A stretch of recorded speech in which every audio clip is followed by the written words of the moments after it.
The cameras flashed, capturing the perfect scandal. Arthur Vance, the millionaire philanthropist of the year, pulled his stunning mistress Castor Monet onto the stage. He kissed her a brutal public declaration of war against his own marriage. The crowd gasped a symphony of high society shock. He thought he had won. He thought his 8 months pregnant wife Clarice was at home, isolated and defeated. He didn't know that in 3 minutes Clarice would walk through those very doors, holding the arm of his greatest rival, Julian Thorne, and carrying a secret that would turn his entire empire to ash. The grand ballroom of the Plaza Hotel was not a room. It was a statement. It was a cathedral of capitalism, a testament to the fact that if you had enough money, you could make crystal weep light and command flowers from 3 continents to bloom in unison on a cold November night. Ice sculptures carved into impossible swans melted slowly, as if weeping for the sheer expense. This was the 47th Annual Metropolitan Benefactors Gala, an event where attendees didn't just donate, they pledged. They pledged fortunes to have their names carved onto hospital wings and university libraries, a public insurance policy against their private sins. And tonight, Arthur Vance was the high priest. At 42, Arthur was a monument to his own success, carved from ruthless ambition and tailored in bespoke Tom Ford. His company, Vance Industries, had not just cornered the tech market, it had consumed it. His smile, a weapon he deployed with surgical precision, was currently aimed at Robert Chen, a man whose family wealth was so old it smelled of railroad ties and dust. Arthur marvelous turnout. Simply marvelous. Chen said his voice, a smooth, slick baritone. He gestured the room a sea of diamonds and desperation. "And where is the lovely Clarice? We were so hoping to see her. The pregnancy glow, you know. Nothing like it." Arthur leaned in a mask of concerned husbandry, slipping perfectly into place. It was a performance he had perfected. "Ah, Robert, thank you. You're too kind. She's resting at home. 8 months, you know. The doctor practically forbade her from coming. She's terribly upset to miss it. But I told her, 'My darling, your health, and the health of our son, comes first.'" It was a magnificent, compassionate lie. The last time he had seen his wife 3 days ago, she had been standing in the cavernous, sterile kitchen of their penthouse, her hands clutching a financial statement. "Arthur, what is this new offshore account? Why is it in the Caymans? It has millions in it." He had looked at her swollen belly, at her plain, practical clothes, and felt a wave of such profound revulsion he'd almost recoiled. "Are you my wife, Clarice, or my accountant?" He'd snapped. "It's for the baby's trust. Don't concern yourself with things you don't understand." When she'd persisted, her voice quiet but firm, he'd turned and left. He'd left her with nothing but the hum of the air filtration system and the echoing silence of their 10,000-square-foot glass box in the sky. Tonight was not about Clarice. Tonight was about his ascension. Clinging to his arm, a slash of crimson silk against the room's muted golds, was Castor Monet. Castor was not just a mistress. She was the mistress. At 25, she was a former art curator, with eyes that assessed value in art in jewelry, and in men with terrifying amoral speed. Arthur had publicly installed her as the new head of the Vance Foundation's art acquisition department. Society whispered, but Arthur didn't care. He wanted the whispers. He wanted the fear. He wanted them to know he was a man who took what he wanted. Consequences be damned. "You look tense, darling," Castor murmured, her crimson-painted nails tracing the lapel of his jacket. Her voice was a low, smoky purr. "It's your night. You're getting the big one. Smile." "It's our night," Arthur corrected, squeezing her hand, his thumb brushing the massive ruby he'd bought her last week. He looked past her, his gaze sweeping the room. He was scanning for one man. Julian Thorne, the CEO of Thorne Dynamics, was conspicuously gloriously absent. Good. Thorne was the only real threat to his dominance, a quiet shark who never showed his teeth until he was tearing you apart. Arthur had been trying to force a hostile takeover of a key subsidiary of Thorne's for months, and the battle was getting bloody. Thorne's absence was a concession, a white flag. It meant Thorne was in Singapore, as the financial papers had reported, scrambling to save his Asian markets. He had lost. "He's not here," Castor said, knowing exactly who he was looking for. "He's running. You won, Arthur. You always win." Arthur's smile finally became genuine. "Yes, I do." He was tired of the pretense. So incredibly tired of Clarice's quiet disappointment, her passive-aggressive questions about his schedule, her moral objections to his business tactics. He was tired of her pregnancy, which felt less like a joy and more like an anchor. He was a rocket, and she was dead weight.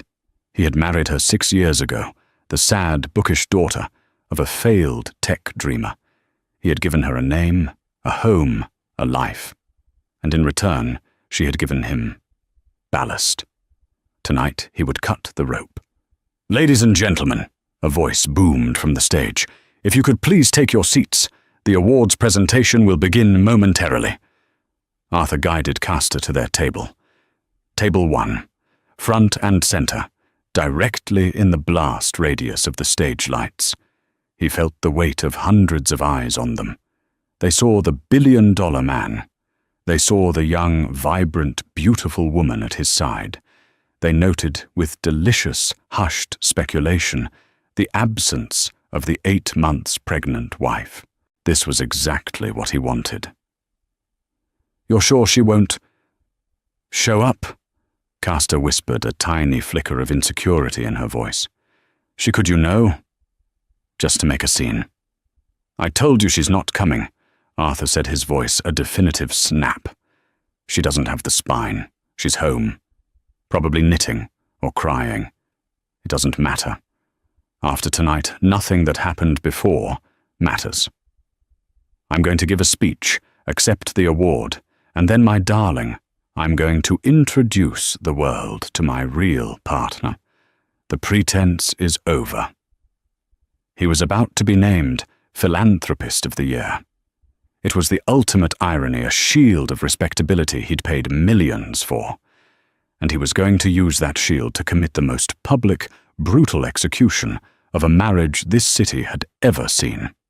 And now, the host on stage announced a blandly handsome man from a morning news show to present our highest honor, the Metropolitan Beacon of Philanthropy Award, for his transformative contributions to pediatric care. Please welcome the head of the gala board, Mrs. Maria Alvarez. Arthur straightened his bow tie. He gave Castor's hand a final conspiratorial squeeze. Showtime. Maria Alvarez, a stern-looking woman in her late 60s, who controlled half of the city's commercial real estate, stepped up to the podium. Her family was older than Chen's, and she wore her power with the understated severity of a monarch. "Philanthropy," she began, her voice crisp and commanding, "is not just about writing a check. It is about vision. It is about a bold, unwavering commitment to the future. It is about legacy." Arthur listened, his heart thrumming with a predatory rhythm. He had this moment choreographed down to the second. He had timed it for maximum impact. The press was here. The live feed was running. His lawyers were ready to file for divorce at 9 a.m. tomorrow, citing irreconcilable differences. This public act would force Clarice's hand, make any messy fight on her part seem like the spiteful hysterics of a woman already abandoned. He would be seen as a man of passion, honesty, and courage. She would be seen as the frigid, sad wife he'd been forced to leave. A man who has redefined the skyline of our city and the future of our children's hospitals, Maria was saying. A man whose Prometheus initiative is set to change the world. This year's beacon of philanthropy, Mr. Arthur Vance. A wave of thunderous polite applause. Arthur stood. He kissed Castor on the cheek, a calculated ambiguous gesture, the before picture, and buttoned his jacket. He climbed the stairs, shaking Maria's hand, and accepted the heavy crystal award, an abstract flame. He stepped up to the podium. The light was blinding hot. He saw the sea of faces, a glittering tapestry of rivals, allies, and parasites. He saw the red recording lights of the media cameras in the back. Perfect. Thank you, Maria. Thank you to the board. He began, his voice resonating with a false humility he had spent decades perfecting. I am deeply humbled. We at Vance Industries believe that building a better future isn't just a goal, it's a responsibility. He spoke for 3 minutes about hospital wings and scholarship funds. He was charming. He was believable. He was a magnificent liar. But, he said, pausing, letting the room hang on the word. He adopted a more serious, intimate tone. I've learned recently that true philanthropy, true honesty, doesn't just mean being true to the world, it means being true to oneself. A few people shifted. This was off script. At table 1, Castor's eyes were glued to him, shining with anticipation. We are taught to live in boxes, Arthur continued, his voice swelling with manufactured emotion, to maintain appearances, to live a life that is convenient, to honor commitments that are no longer true. He looked directly into the main camera at the back, the one broadcasting this live to the gala's website. He was speaking, he knew, directly to Clarice, if she was even bothering to watch. This was her official notice. But true passion cannot be contained in a box. True vision demands courage. And tonight I want to be truly courageous. I want to honor the real inspiration for my work. The person who has unlocked my own future. He set the crystal award down on the podium with a definitive thud. The person who has shown me what a real future looks like. The person who is my true partner in all things. He turned and held his hand out, not to his table, but directly to Castor. Castor, please join me. A collective, sharp, sucking intake of breath swept the ballroom. This wasn't a whisper anymore. This was a sonic boom. This was a declaration. What is he doing? Robert Chen hissed at his table, his eyes wide, a predatory smile just beginning to touch his lips. Maria Alvarez, still on stage, looked as if she'd been slapped. This was her gala. This was a circus. Castor Monet stood. She was the picture of feigned, breathless surprise, her hand fluttering to her chest. She glided up the steps, her crimson dress like a trail of blood on the pristine stage. Arthur, she whispered, playing her part to perfection, as if she were shocked by this development.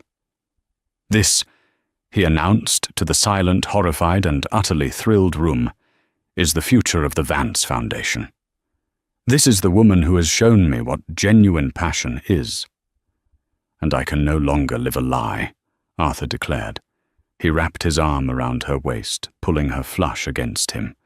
He looked at the cameras, then at Castor. And he kissed her. It was not a chaste, polite kiss. It was a deep, possessive, branding kiss, a claiming. It was a 5-second demolition. The pop, pop, pop flash of cameras exploded in the room, a deafening, frantic strobe effect. It was a public execution of his marriage. It was the announcement of a new queen. He broke the kiss. Castor was breathless, her eyes shining with pure, unadulterated victory. Arthur Vance held his mistress in his arms on the most respected stage in the city, with his Philanthropist of the Year award glittering beside them. He had just detonated his life, and he felt invincible. He had won. He had everything.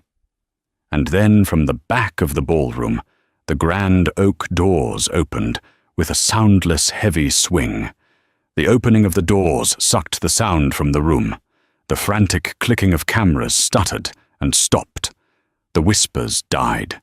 Even Arthur, high on his own audacity, froze, his arm still locked around Castor's waist. Two figures were silhouetted against the bright light of the lobby. They stood for a moment, a tableau letting the room's attention pivot entirely to them. Then they walked in. It was Clarice Vance. She was not in a bathrobe weeping in her penthouse. She was not in a shapeless maternity dress. She was in a bespoke, floor-length gown of the deepest emerald green, the silk shimmering like liquid malachite. It was tailored with breathtaking precision to accommodate her 8-month pregnancy, making it a feature of her power, not a sign of her vulnerability. Her honey-blonde hair, usually tied back in a simple practical bun, was swept up in an elegant chignon, revealing the sparkle of what looked like the legendary Hayes emeralds.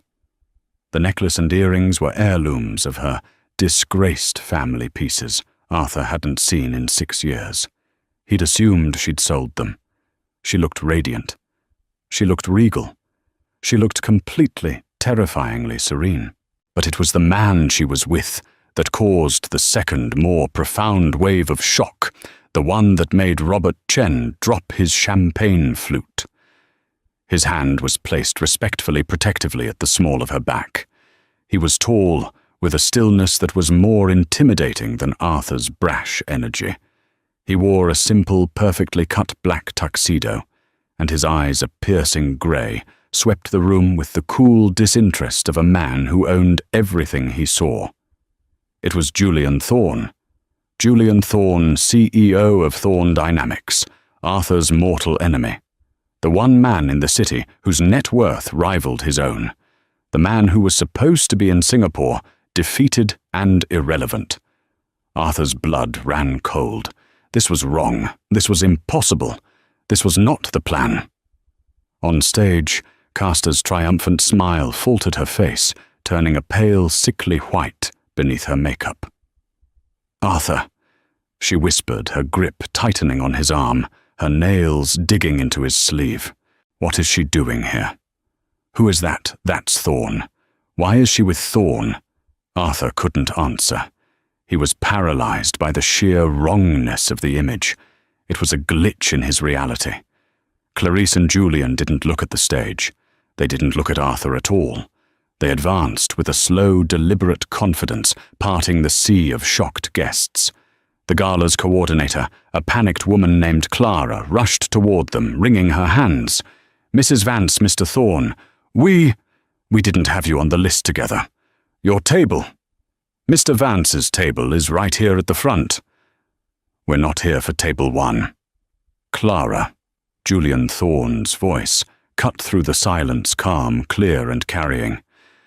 "We have our own." He guided Clarice past Arthur's front and center table, past the shocked faces of Robert Chen and a now furious Maria Alvarez. He led her to a large, empty table, table 2, which had until this moment been assumed to be for a last-minute donation from the mayor's office. As they sat, Julian pulling out Clarice's chair, 2 waiters seemingly waiting for this exact cue instantly appeared with a bottle of Dom Perignon and a tall glass of sparkling water with a lime twist. They were expected. The silence stretched, unbearable. Every eye in the room ping-ponged between the stage where the millionaire stood with his mistress and the floor where the pregnant wife sat with his greatest rival. It was a social standoff of nuclear proportions. Arthur, his face, a thundercloud, finally found his voice. He stepped down from the stage, dragging a bewildered Castor with him. The spell was broken. The room erupted in a cacophony of hushed, frantic speculation.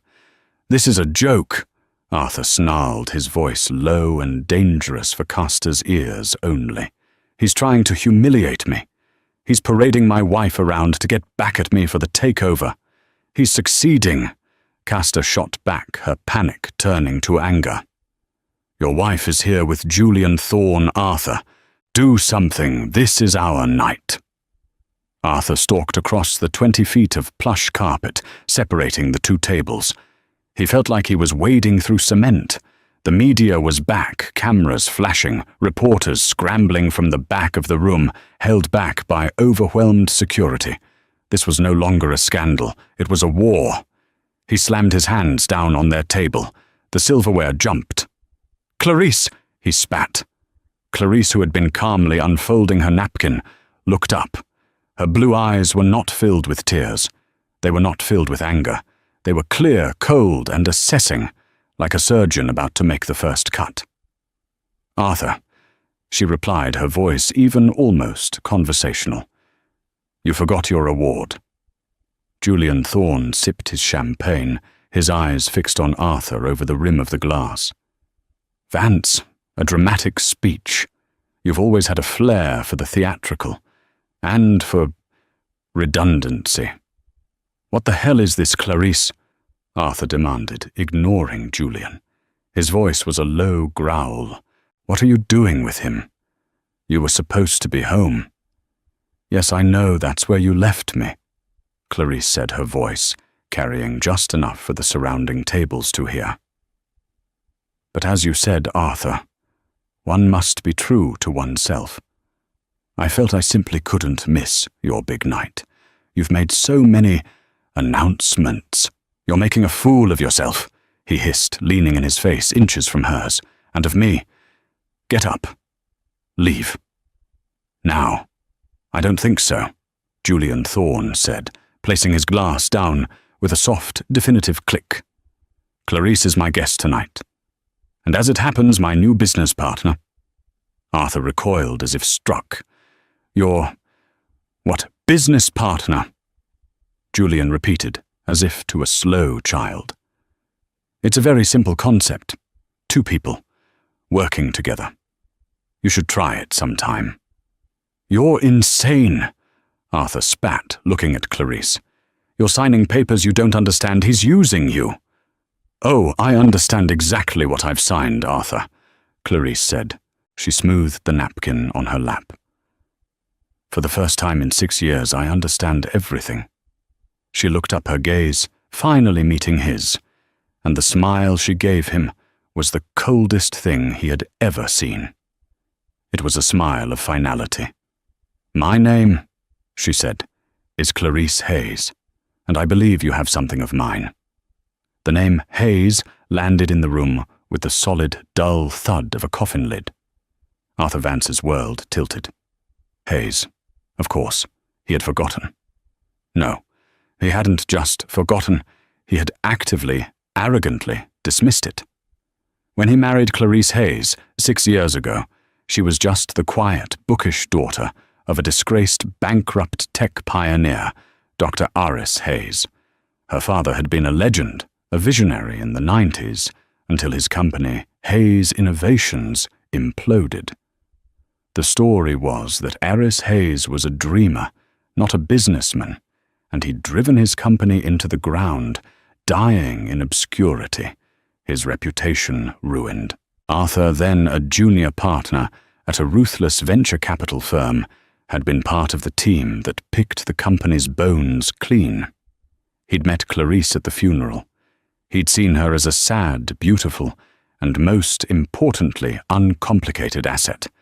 He had absorbed her into his life, given her his name, and filed her family's legacy away under irrelevant. Now that legacy was sitting across from him, sipping water and looking at him like a bug. "Hayes!" Castor whispered, tugging on his sleeve, her voice shrill with confusion. "Who is Hayes? I thought her name was Vance." "Shut up," Arthur snapped. He turned back to Clarice, his mind racing, trying to calculate the angles. "What is this, Clarice?" A pathetic attempt at a countersuit. "You're angry. I get it. You'll get your alimony. Don't embarrass yourself." Alimony. Clarice raised an eyebrow, a flicker of genuine amusement in her eyes. Arthur, you seem to be confused. I'm not here to discuss the end of our marriage. You've already done that quite publicly. She gestured to the stage. Thank you for making that part so clear. It saves us both a great deal in legal fees. No, I'm here to discuss the end of your company. A laugh, harsh and dry, escaped Arthur's lips. My company. Don't be ridiculous. You're pregnant and hysterical. Thorne put you up to this, didn't he? A last-ditch effort to stop my takeover. It's pathetic. My Prometheus division alone is worth more than his entire... The Prometheus division. Clarice interrupted her voice, cutting through his tirade like a diamond. Yes, let's talk about that. She turned not to Arthur, but to the room at large, to the guests at the surrounding tables, who were now shamelessly standing and crowding closer.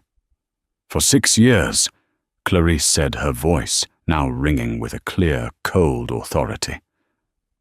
My husband told me my father died a failure. He told me his work was meaningless. He let me believe his portfolio of patents was just sentimental junk I was clinging to. They were, Arthur sneered. I sold them off years ago to clear his debts. Debts I paid. No, Clarice said, shaking her head slowly.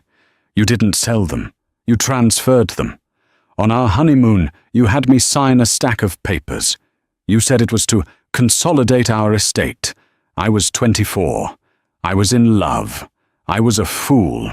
What you were, she continued, was a thief.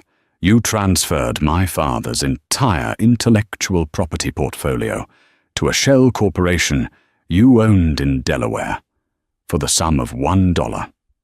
And then you licensed those patents back to your own company, Vance Industries, for a fraction of a penny on the dollar, all while listing them as a depreciating asset. But they weren't depreciating, were they, Arthur? The blood drained from Arthur's face. The room was so quiet he could hear the hiss of the melting ice swans. You forgot to tell me, Clarice continued, that one of those worthless patents was for something called the Hayes inertial compensator, a self-correcting algorithm for navigational data based on quantum-level particle physics. Does that sound familiar? Arthur was speechless. It should, Clarice said. It's the entire backbone of your Prometheus division. It's the multi-billion-dollar invention that won you this award tonight. You didn't invent it, Arthur. You stole it. From me. From my father's legacy. Castor looked at Arthur, her eyes wide with the first dawning of genuine fear. Arthur, what is she talking about? Is this true? She's lying. Arthur roared loud enough for the entire ballroom to hear. She's insane. She doesn't know what she's talking about. Am I? Clarice said calmly. She reached into her emerald green clutch and pulled out a single folded piece of paper. She didn't hand it to him. She handed it to Maria Alvarez, who had cautiously approached the table, her face a mask of thunder. Mrs. Alvarez, Clarice said, as a member of the board, I thought you should see this. It's an injunction, filed this afternoon at 4:50 p.m. with the Southern District Court of New York. It freezes all assets, personal, corporate, and foundational, related to the Prometheus project, pending an audit and a federal investigation into intellectual property fraud and wire fraud. Maria Alvarez unfolded the paper. Her eyes scanned the text. Her face went from gray to white. This is real. It's stamped. It's signed by Judge Michael Romano. His assets are frozen, Robert Chen whispered, loud enough to be a shout. But his speech, someone else stammered from another table. The new hospital wing. He pledged $50 million of money he didn't have. Julian Thorne supplied his voice, ringing with cold authority. He stood up, placing himself between Arthur and Clarice. That pledge was being funded by projected profits from technology he did not own. The philanthropy we celebrated tonight was in fact the most audacious act of embezzlement this city has ever seen." The room was no longer silent. It was chaos. Phones were out. People were shouting, streaming, tweeting. The market would be a bloodbath on Monday morning. Arthur Vance looked at the paper, at Maria, at Julian, and finally at his wife, the woman he had dismissed as weak, as sentimental, as knitting. "You," he whispered, his voice choked with a venomous, uncomprehending rage. "You did this. You were nothing. I gave you everything." "You gave me nothing," Clarice said. "You took everything. Now I'm taking it back." "You bitch." He lunged. It was a primal, mindless snarl of an animal. He didn't lunge at Julian, the man who was his equal. He lunged at his pregnant wife. He never made it. Julian Thorne's hand shot out, not in a punch, but in a solid, powerful shove.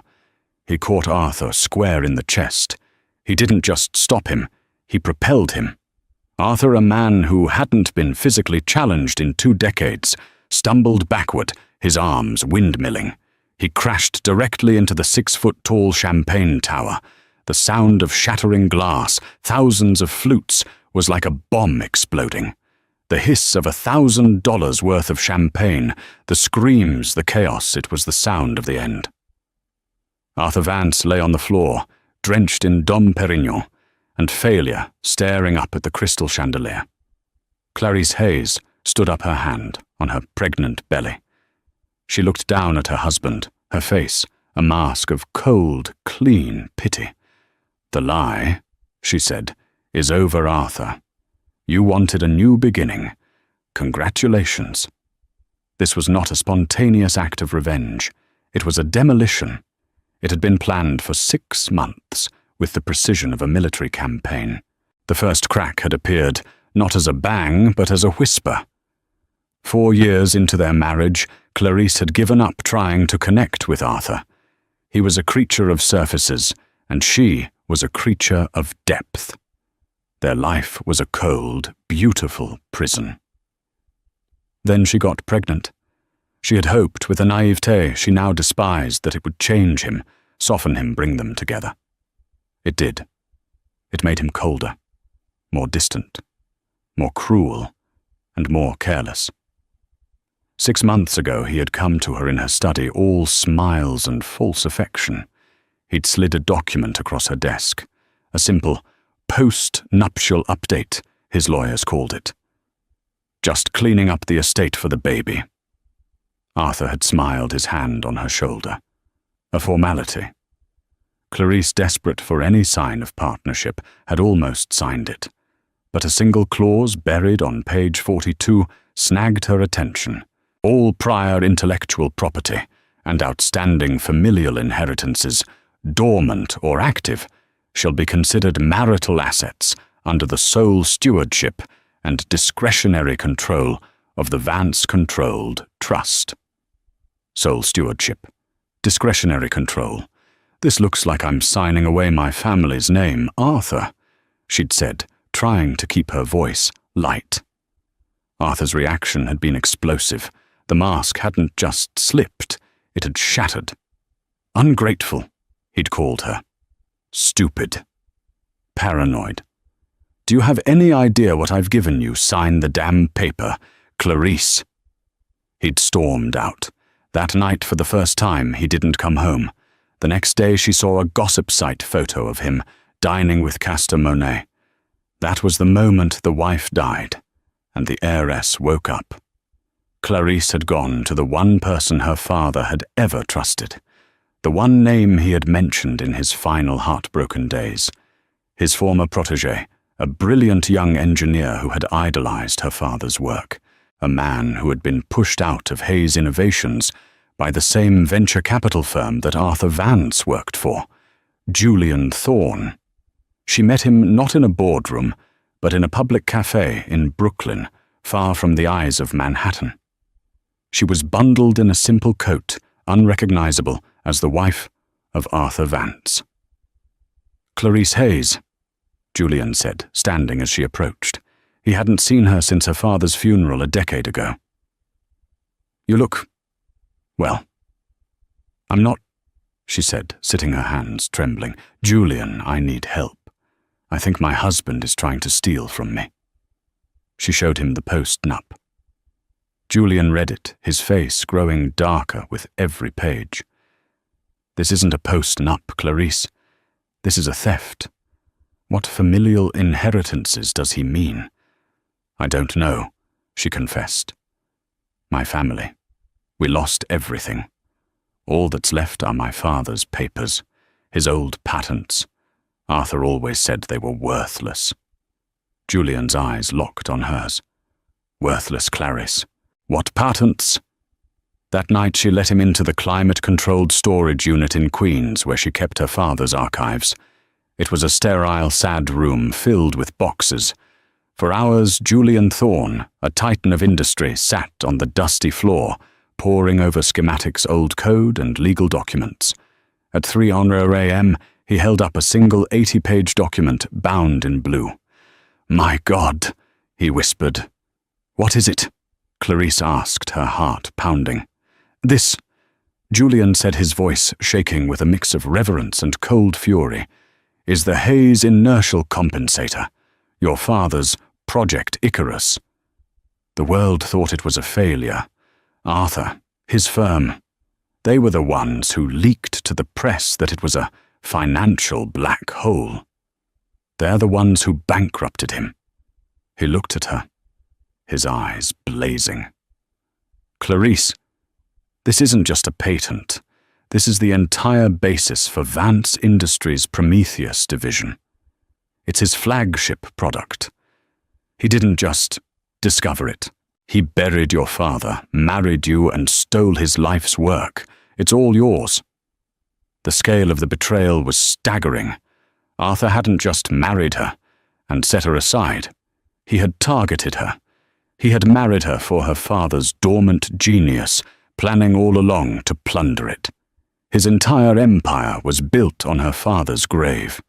He built his empire on my family. Clarice said the words, tasting like ash. Yes, Julian said, standing and helping her up.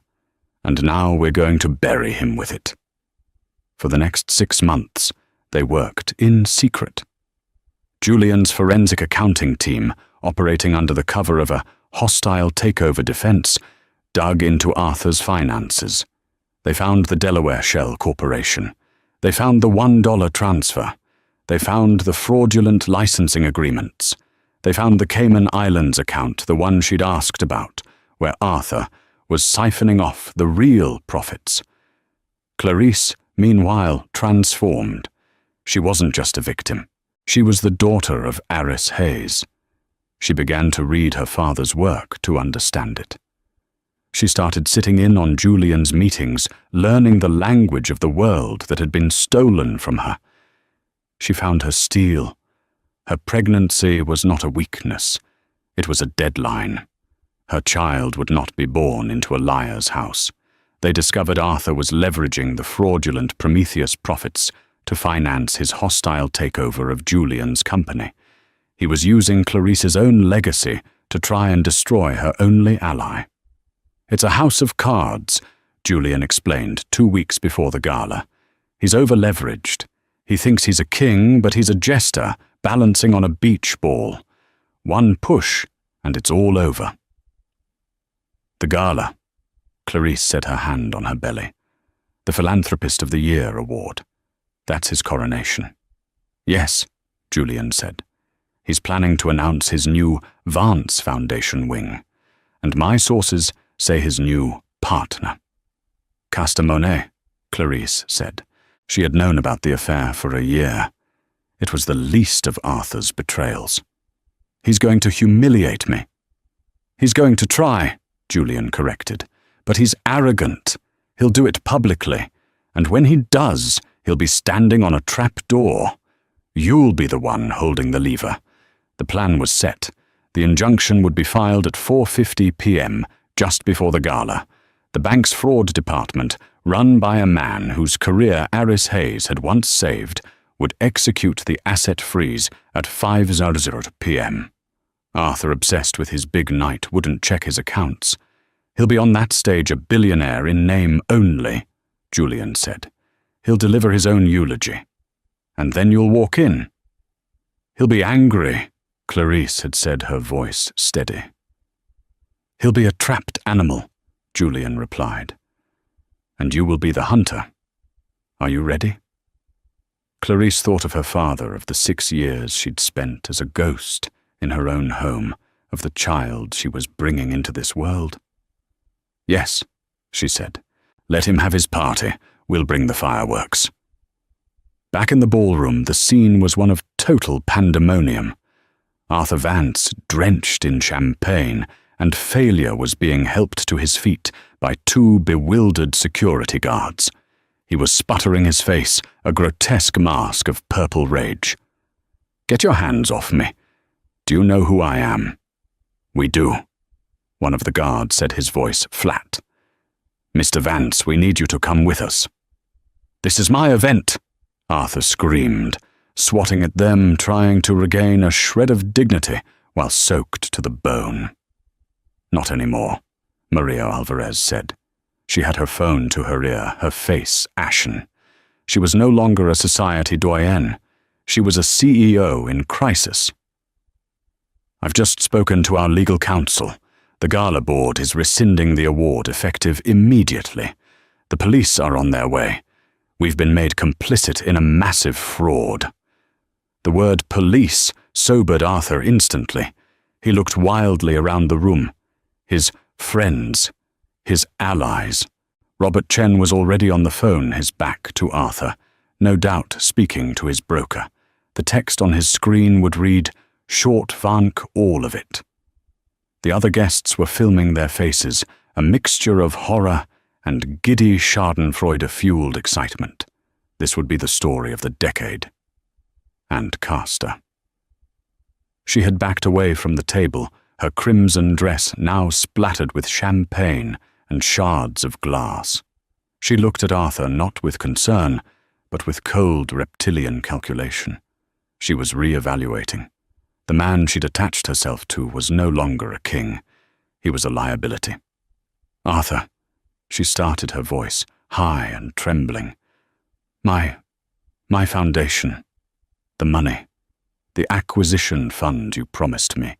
It's gone," Julian Thorne said, flatly, not even looking at her. The foundation's accounts were funded by the same fraudulent profits. They were frozen at 5:00 p.m. Castor's perfectly painted mask of beauty cracked. The future of the Vance Foundation was an empty, frozen account. Her ambition, her victory had evaporated in the space of 10 minutes. She looked at Arthur, who was staring at her, pleading.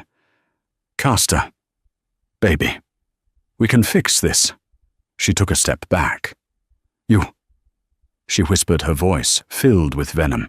"You stupid, arrogant fool. You didn't just lie to her.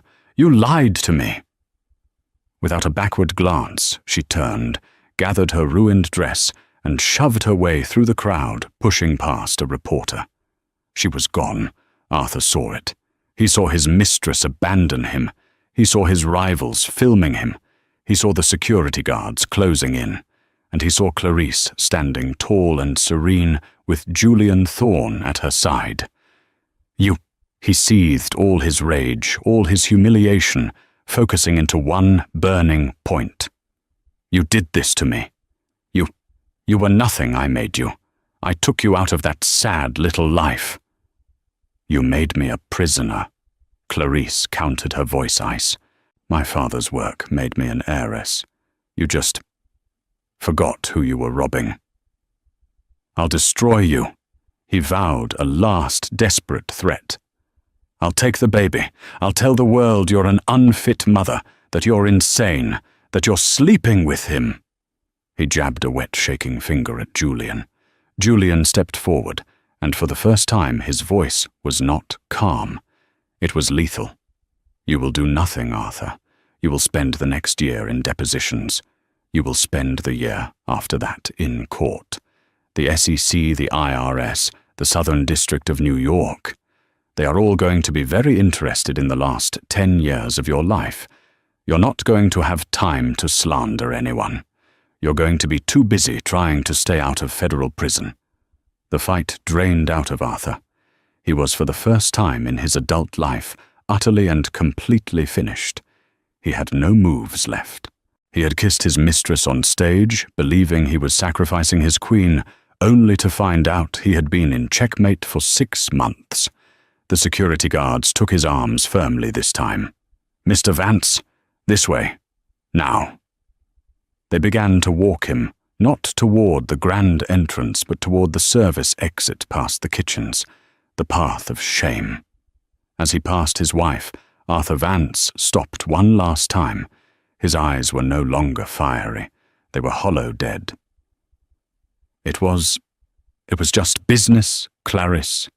He whispered a pathetic final plea. It was just business? Clarice looked at the man she had once loved, the man who had stolen her name and her legacy. It was, she agreed. And you were just a bad investment. They pulled him away. The flashbulbs followed him, illuminating his pathetic, drenched retreat until the kitchen door swung shut, cutting him off from the world he had once ruled. Silence for a moment returned to the ballroom. Then Julian Thorne, ever the pragmatist, turned to the stunned, silent room. "Well," he said, his voice calm again, "this has been eventful, but I believe we still have a charity to fund." He turned to Clarice. "Ms. Hayes, shall we—" He offered his arm. Clarice took it.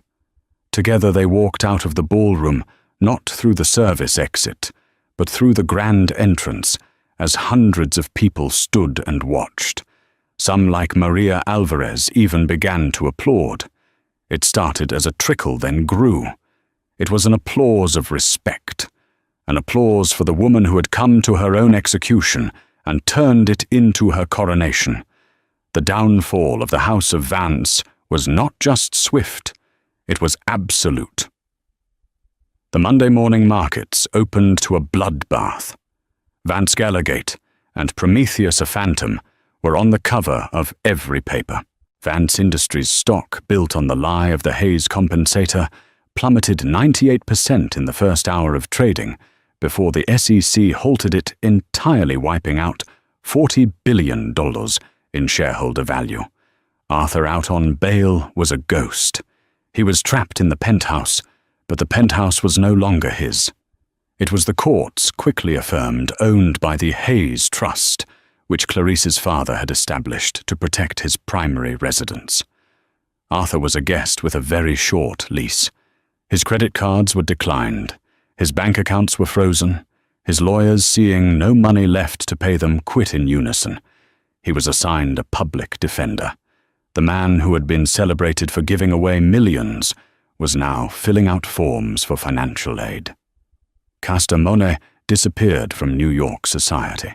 Rumors circulated that she was back in Europe, trying to convince a minor Italian duke that her notoriety was a form of celebrity. She was, for all intents and purposes, erased.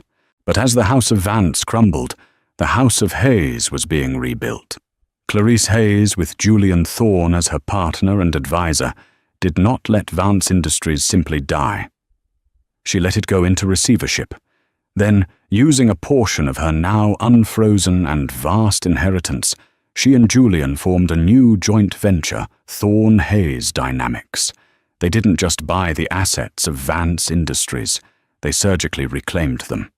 At the public auction, Clarice, now visibly 9 months pregnant, sat in the front row. She let the other firms bid on the worthless shell companies and the toxic real estate.